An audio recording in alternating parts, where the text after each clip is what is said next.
We've got an exclusive investigation for you tonight. The president of South Africa, Cyril Ramaphosa, has begun, and you may have seen this in the press, seizing land from his own citizens without compensation because they are the wrong skin color.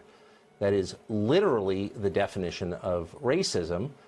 Racism is what our elites say they dislike most. Donald Trump is a racist, they say. But they paid no attention to this at all. In fact, Ramaphosa is one of Barack Obama's favorite leaders in the world. In a speech just a few weeks ago, Obama praised him. He praised the racist government of South Africa and Ramaphosa by name for, quote, inspiring hope throughout the country. Does our current bureaucratic elite agree with that? Apparently they do. We called over to the State Department for comment on South Africa's land seizures which should be getting worldwide attention because they are immoral but are getting basically none. And the State Department replied with what is, honestly, an unbelievable statement. We're going to quote it for you at length. Here it is, quote, "We are aware of these reports and have been following this issue very closely for some time. South Africa is a strong democracy with resilient institutions, including a free press and an independent judiciary. South Africans are grappling with the difficult issue of land reform through an open process, including public hearings, broad-based consultations, and active civil society engagement. President Ramaphosa has pledged that the land reform process will follow the rule of law and its implementation will not adversely affect economic growth, agricultural production, or food security." End quote. State Department did not mention that by following the rule of law, he has changed the country's constitution to make it possible to steal land from people because they are the wrong skin color. In other words, nothing to see here, says Mike Pompeo's State Department. It's totally okay for South Africa to steal property for racist reasons because they are, quote, a strong democracy and held, quote, public hearings. Criminals, take note, find a buddy, start robbing State Department employees on their way to work. By their logic, as long as you outnumber them, they'll be okay with getting robbed because it's democracy. Marion Tupy is from South Africa. He spent a lot of time studying that country and the region. He now works at the Center for Global Liberty and Prosperity at the Cato Institute. We talked to him about this recently. Here's our conversation. I thought the whole point of the new South Africa and the reason the rest of us were excited to see it in 1994 take shape is because it rejected racial discrimination. And yet the government is now embracing it. Or am I missing something?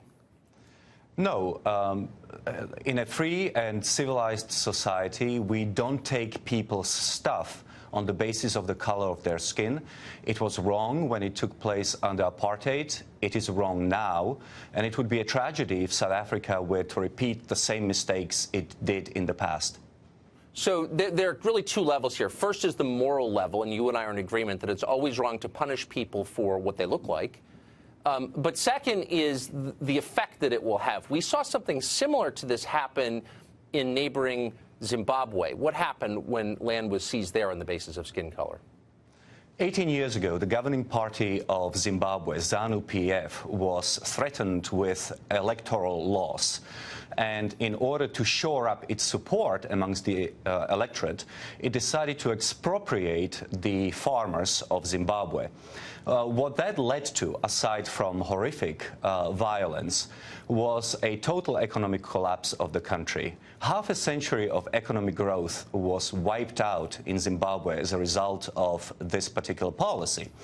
The country experienced hyperinflation and had to abandon its currency. The country's unemployment rate was roughly 90%. Life expectancy plummeted. Child mortality increased. And, of course, the agricultural production has collapsed and hunger ensued. So the Western media, particularly the media of the United States, has resolutely ignored this. This didn't just happen today. This has been unfolding over a period of years. The Trump administration has not weighed in on this. How should the U.S. administration respond to this human rights tragedy that we're watching unfold? Well, the first thing that needs to be made clear is to denounce the policy.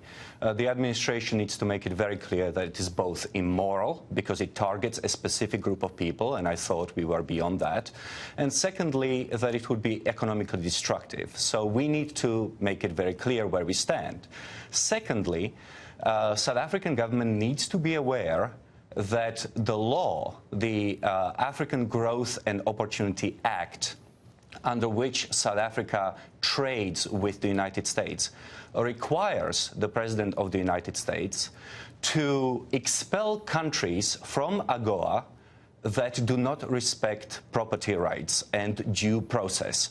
So South African government needs to be aware that if it changes the constitution and legalizes what is essentially theft of private property, it will be kicked out of AGOA, and further negative economic consequences will ensue. Why would former President Barack Obama, just several weeks ago, publicly praise a racist like Cyril Ramaphosa? Why would he do that? A lot of people hope that Cyril Ramaphosa is playing some sort of a three-dimensional chess, that he's just trying to appease the far left of his political party and the far left in the country. But ultimately, he doesn't really believe in what he explicitly says he believes.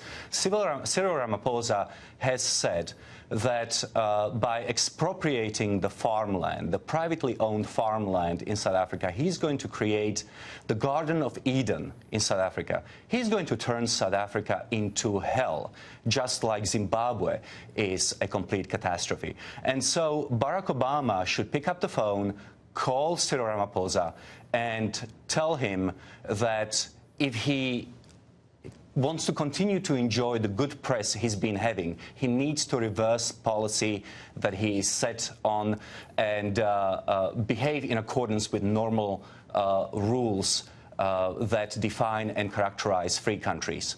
Yeah, I wish he'd said that in public when he had the chance, but of course he didn't, being a coward.